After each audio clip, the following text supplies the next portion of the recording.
Assalamualaikum warahmatullahi wabarakatuh. Salam sejahtera untuk kita semua. Selamat datang di perkuliahan publikasi ilmiah. Perkenalkan, saya Rani Tiara Desti MKes yang selama 1 semester ke depan akan mengampu mata kuliah publikasi ilmiah. Baik bunda-bunda, untuk materi perkuliahan pada hari ini yaitu terkait pengantar karya ilmiah. Tentunya publikasi ilmiah itu erat kaitannya dengan karya ilmiah, karena biasanya yang akan dipublikasikan adalah berupa karya ilmiah. Maka terlebih dahulu saya akan menjelaskan terkait apa itu karya ilmiah. Karya ilmiah atau karli memiliki banyak ragamnya atau banyak jenisnya dan macamnya. Dalam konteks mata kuliah ini, yang dimaksud dengan karya ilmiah adalah artikel ilmiah, yaitu bentuk tulisan yang berisi tulisan atau laporan sistematis mengenai hasil kajian atau pemikiran atau hasil penelitian yang disajikan sesuai dengan konvensi atau kaidah penulisan karangan ilmiah. Jadi nanti bunda-bunda pada semester akhir akan diminta untuk menyusun skripsi. Skripsi itu merupakan salah satu wujud atau contoh dari karya ilmiah juga gitu ya. Dan nanti dalam mengerjakan skripsi, ketika mengerjakan skripsi itu pasti bunda-bunda nanti diminta untuk melakukan penelitian dan membuat suatu tulisan. Tulisan itu berupa tulisan yang sistematis mengenai hasil pemikiran dan hasil dari penelitian yang telah dilakukan di lapangan. Kemudian biasanya selain membuat skripsi, mahasiswa juga diminta untuk membuat artikel, sebuah artikel yang nantinya akan dipublikasikan di jurnal ilmiah gitu ya. Jadi apa sih bedanya skripsi dan artikel? Kalau skripsi itu merupakan bentuk karya ilmiah yang merupakan hasil pemikiran dan hasil penelitian yang tentunya sistematis menurut kaidah-kaidah atau aturan-aturan yang telah ditetapkan oleh suatu institusi perguruan tinggi. Sedangkan artikel itu biasanya berupa ringkasan yang sudah ditentukan juga gitu ya, template-nya atau sudah ditentukan juga sistematisnya gitu, berupa hasil penelitian yang skalanya itu sebenarnya lebih ringkas lagi dibandingkan dengan penulisan skripsi seperti itu ya. Oke, kita lanjut ke apa sih bedanya karya ilmiah dengan non ilmiah gitu ya. Pasti bunda-bunda itu sudah sering membuat tugas gitu ya. Tugas yang dilakukan itu atau tugas yang dikerjakan itu apakah tergolong karya ilmiah atau karya non ilmiah. Nah, kita bisa membedakan nih. Yang dimaksud dengan karya ilmiah adalah sebuah karya yang disusun dengan memperhatikan dan menggunakan prinsip-prinsip keilmuan. Itu yang pertama, ciri-cirinya. Kemudian semua hasil penelitian dan publikasinya adalah karya ilmiah. Jadi jika bunda mengerjakan tugas diminta untuk studi kasus ya di lapangan, kemudian dibuat sebuah laporan ya berdasarkan hasil penelitian di lapangan atau hasil temuan-temuan di lapangan, dibuat suatu laporan yang sistematis ya, yang dilaporkan atau dipublikasikan, itu juga bisa termasuk dalam kategori karya ilmiah. Paper atau artikel yang disusun dengan menggunakan prinsip-prinsip keilmuan dan didasarkan pada hasil penelitian dan atau pemikiran yang serius dalam rangka penerapan atau pengembangan ilmu gitu ya. Jadi kalau bunda-bunda merangkum beberapa referensi gitu ya, membuat studi referensi dari beberapa pendapat-pendapat para ahli, kemudian dibuat kajian yang serius ya, itu juga yang pastinya disusun dengan sistematis, itu juga bisa termasuk dalam karya ilmiah seperti itu ya, dengan susunan yang sistematis dan sumbernya itu jelas gitu ya. Kemudian sekarang kita beralih ke karya non-ilmiah. Apa yang dimaksud dengan karya ilmiah adalah karya tulis yang penyusunannya tidak atau kurang memenuhi prinsip-prinsip keilmuan gitu ya. Jadi kalau hanya sebatas karya tulis biasa yang tidak sistematis, yang tidak ada memperdalam terkait prinsip-prinsip keilmuan ya, bukan merupakan hasil penelitian atau pemikiran yang serius dan mendalam, itu bukan karya ilmiah atau merupakan karya non-ilmiah ya. Nah, berikut ini juga merupakan karakteristik lain dari karya ilmiah. Dalam pembahasan masalah merujuk pada teori sebagai landasan berpikir. Ini adalah ciri-ciri yang pertama. Jadi, ketika kita membuat suatu karya ilmiah, pasti sistematikanya itu ada yang namanya misalkan dari cover, kemudian daftar isi, pendahuluan gitu ya biasanya, kemudian ada pendahuluan berisi latar belakang, manfaat, tujuan, seperti itu ya. Kemudian di bab 2 mungkin ada tinjauan pustaka, kemudian bab 3 itu metode, bab 4 hasil dan pembahasan, misalnya seperti itu. Nah, ketika kita membahas masalah itu merujuk pada teori sebagai landasan berpikir, seperti itu ya. Jadi, ketika kita membuat suatu pembahasan dari hasil penelitian yang dilakukan, itu pembahasannya itu berupa teori-teori atau penelitian-penelitian sebelumnya. Jadi dibahas bagaimana hasil penelitian kita dibandingkan dengan teori yang sudah ada, atau hasil penelitian kita dibandingkan dengan hasil penelitian sebelum-sebelumnya, seperti itu.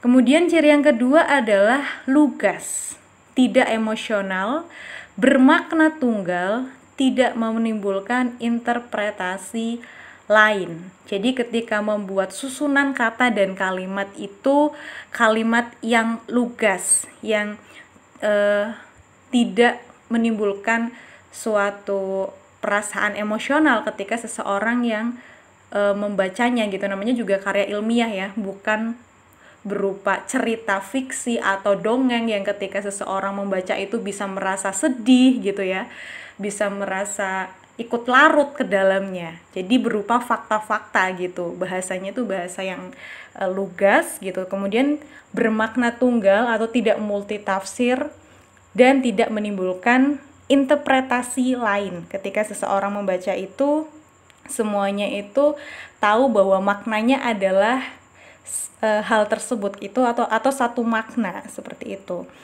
Kemudian ciri yang berikutnya adalah logis, disusun berdasarkan urutan yang konsisten.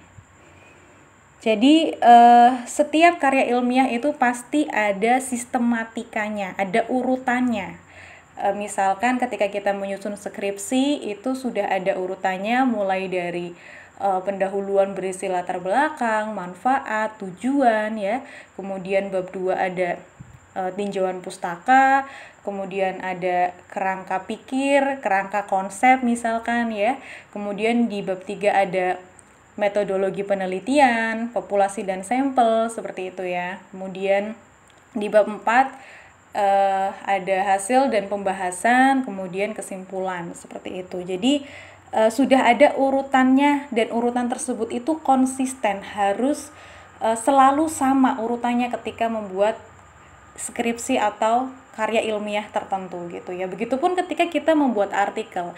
Jadi sudah ada urutannya, dimulai dari judul, kemudian di bawahnya ada nama penulis, misalkan ada abstrak, ada kata kunci, kemudian ada pendahuluan, ada metode, ada hasil dan pembahasan, ada simpulan dan daftar pustaka. Untuk formatnya nanti menyesuaikan pada masing-masing karya ilmiah yang akan dibuat, seperti itu. Kemudian ciri yang berikutnya adalah efektif, bahwa suatu karya ilmiah itu harus ringkas dan padat. Artinya kita ketika membuat suatu karya ilmiah itu tidak perlu terlalu banyak gitu ya, maksudnya terlalu banyak dalam menyusun kata-kata. Yang penting kata-katanya itu tadi lugas, kemudian ada maknanya dan sesuai dengan fakta atau sesuai dengan hasil penelitian yang ada, seperti itu. Jadi ringkas gitu ya, efektif, ringkas dan padat. Kemudian efisien. Efisien itu hanya mempergunakan kata atau kalimat yang penting dan mudah dipahami. Jadi ketika membuat suatu karya ilmiah itu gunakanlah kalimat atau kata-kata yang penting sebagai kata kunci, seperti itu ya. Tidak perlu kita tuh ketika membuat kalimat itu bertele-tele atau muter-muter istilahnya yang tidak ada maknanya, tapi ketika membuat kalimat itu jelas ada susunan SPOK-nya misalkan gitu ya. Dan dalam satu kalimat itu merupakan kalimat yang esensial atau yang penting dan bermakna gitu. Kemudian objektif, berdasarkan pada fakta. Setiap informasi dalam kerangka ilmiah selalu apa adanya sebenarnya dan konkret. Jadi ketika membuat karya ilmiah itu informasinya tuh benar-benar sesuai dengan apa yang terjadi di lapangan gitu ya, ketika kita membuat skripsi misalkan ya. Jadi hasil penelitiannya itu dijelaskan atau dibahas sesuai dengan fakta yang ada di lapangan. Seperti itu. Kemudian sistematis, baik penulisan dan pembahasan sesuai dengan prosedur dan sistem yang berlaku. Seperti yang sudah saya sampaikan tadi, yang pasti ketika membuat karya ilmiah itu pasti ada sistematikanya atau sudah ada susunan yang sudah ditetapkan. Seperti itu, dan kita harus mengikuti susunan tersebut. Kemudian berikutnya ada macam-macam karya ilmiah ya. Jadi tadi juga sedikit sudah saya bahas ya, ada artikel ilmiah, kemudian bisa berupa makalah.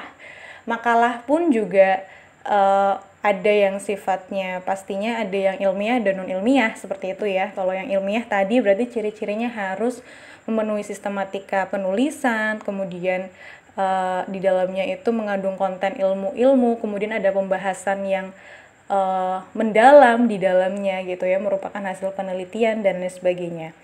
Kemudian ada laporan akhir. Laporan akhir pun kalau sistematikanya benar, terus merupakan hasil dari sebuah kegiatan yang ada di lapangan, itu juga merupakan karya ilmiah ya. Kemudian naskah publikasi.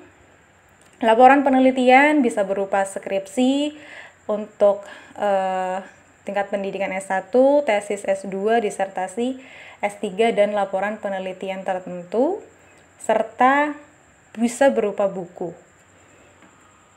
Ya, berikutnya adalah pentingnya publikasi ilmiah bagi mahasiswa ya. Jadi selain mahasiswa itu membuat karya ilmiah berupa skripsi untuk memenuhi syarat kelulusan, mahasiswa juga diminta untuk melakukan publikasi ilmiah di jurnal ilmiah, seperti itu ya. Jadi kenapa sih mahasiswa itu perlu melakukan publikasi ilmiah atau perlu membuat artikel ilmiah untuk dipublikasikan?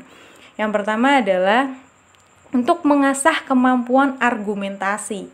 Karena ketika kita membuat suatu artikel yang nantinya akan dipublikasi, kita harus memperkuat argumentasi kita atau alasan-alasan kita dalam pembahasan hasil penelitian yang sudah kita lakukan gitu ya. Jadi ketika kita membuat suatu penelitian, kemudian hasilnya itu misalkan berbeda dengan penelitian-penelitian yang lain, kita harus memiliki alasan ataupun pembahasan yang kuat gitu ya, kenapa hasilnya seperti itu.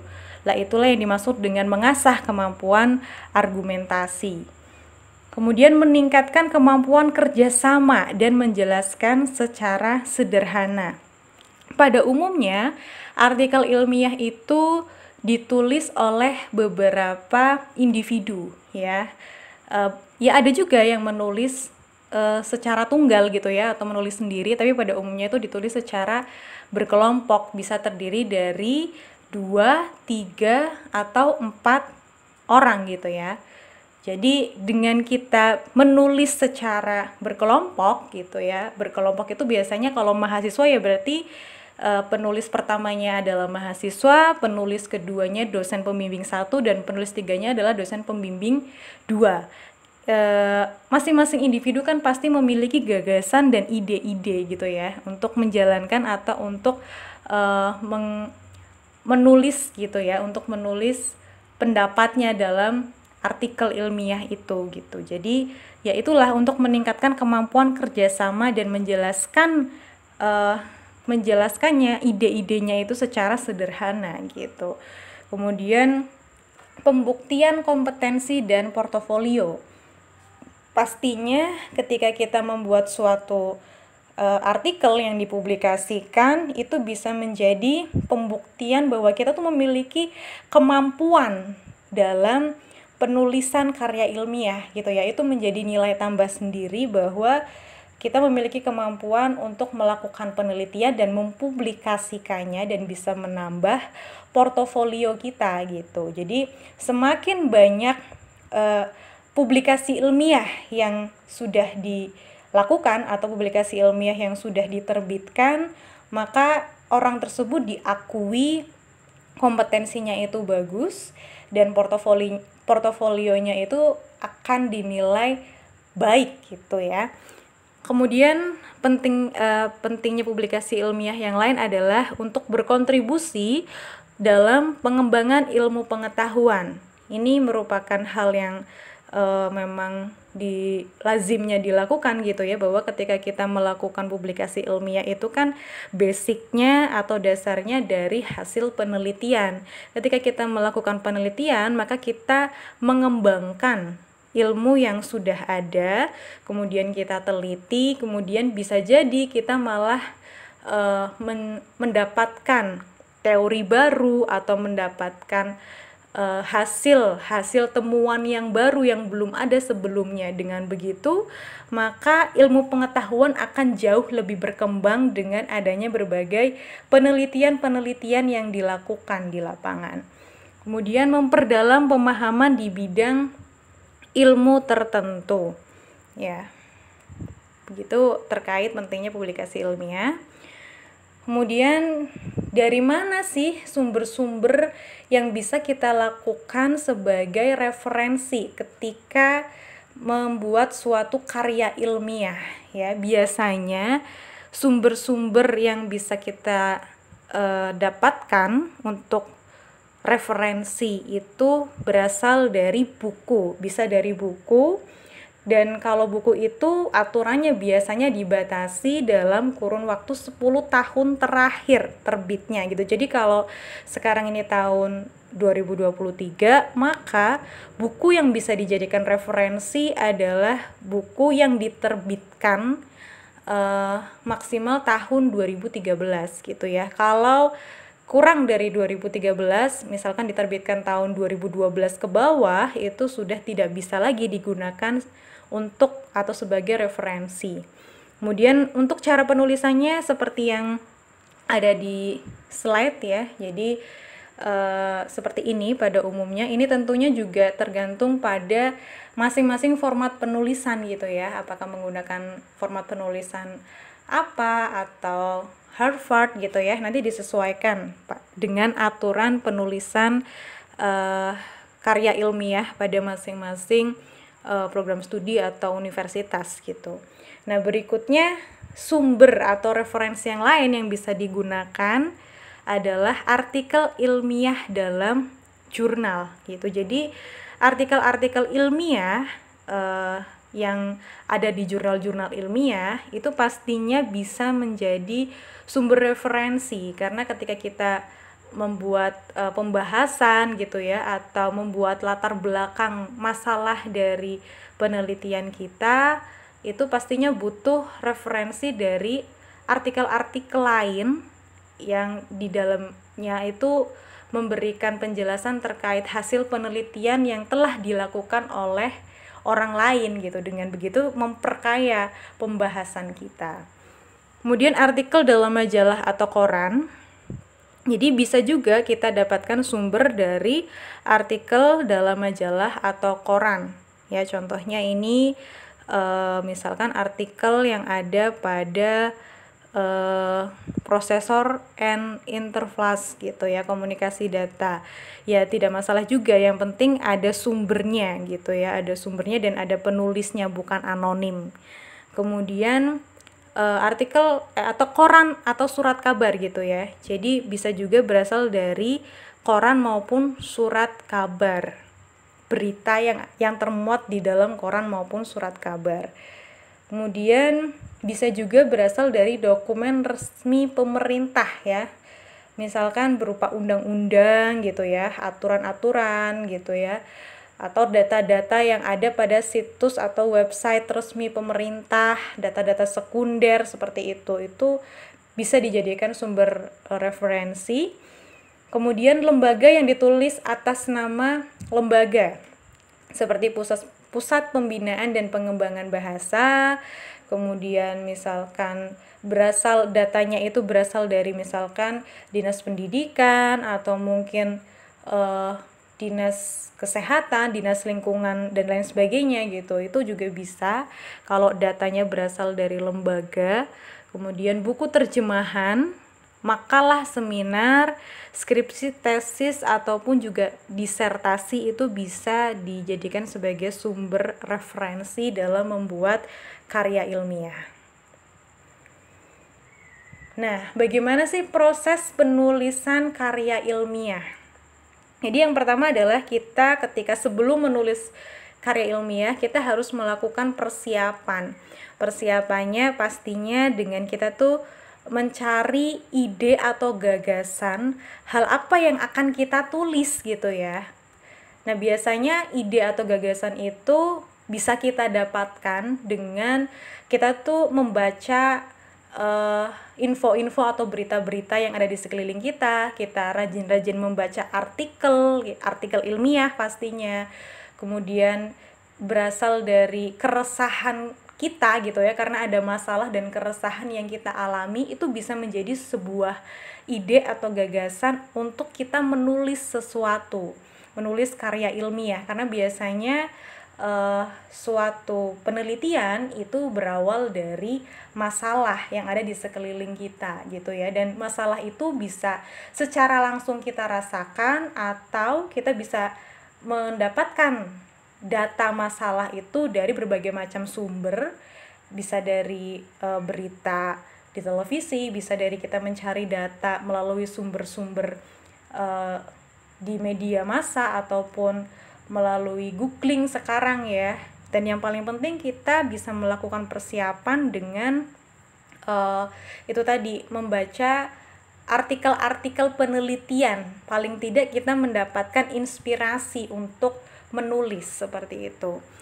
Kemudian setelah kita melakukan persiapan, tahap berikutnya adalah studi pustaka pendukung. Ketika kita sudah mendapatkan ide apa yang akan kita tulis gitu ya, berikutnya adalah kita mencari referensi yang dapat mendukung penelitian yang akan kita lakukan gitu. Pastinya kita mencari sumber-sumber teori dari buku, dari artikel-artikel yang lain, bagaimana sih teori yang sebenarnya, bagaimana sih hasil penelitian-penelitian lain gitu. Jadi kita mengumpulkan referensi setelah kita menemukan ide dan gagasan. Tadi ya, referensinya itu bisa berasal dari buku, bisa berasal dari artikel ilmiah, bisa berasal dari majalah, koran, ataupun skripsi, disertasi, penelitian-penelitian sebelumnya itu bisa menjadi studi pustaka pendukung.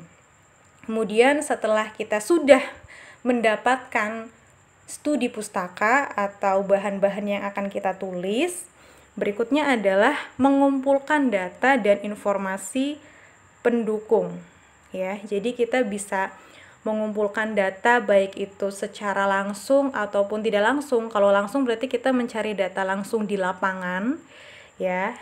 Atau kalaupun tidak langsung berarti kita mencari data sekunder. Data sekunder bisa kita dapatkan melalui instansi-instansi terkait. Kalau di lapangan berarti kita mencari data primer yang ada di misalkan di masyarakat atau di sekolah atau yang benar-benar kita akan temukan secara langsung, seperti itu ya. Kemudian setelah data sudah kita dapatkan dan referensi sudah kita miliki, yang berikutnya adalah kita melakukan pengolahan data, dan setelah kita melakukan pengolahan data kita bisa melakukan pengorganisasian materi atau kita mengelompokkan dari hasil yang kita dapatkan, kita kelompokkan. Oh, kalau hasilnya seperti ini, kira-kira materi ataupun studi yang mendukung itu apa saja gitu ya, kita kelompok-kelompokkan, kemudian baru kita menyusunnya, melakukan penulisan gitu ya, membuat suatu tulisan. Kemudian biasanya dalam menulis sebuah karya ilmiah nanti kan pasti ada pihak lain ya yang diminta untuk mengoreksi gitu ya. Itu nanti ketika dikoreksi oleh pihak lain, biasanya oleh dosen pembimbing, itu akan melalui proses revisi. Kita diminta untuk memperbaiki apa yang sudah kita tulis gitu ya. Kemudian setelah direvisi, maka akan disunting atau disusun format dan template-nya.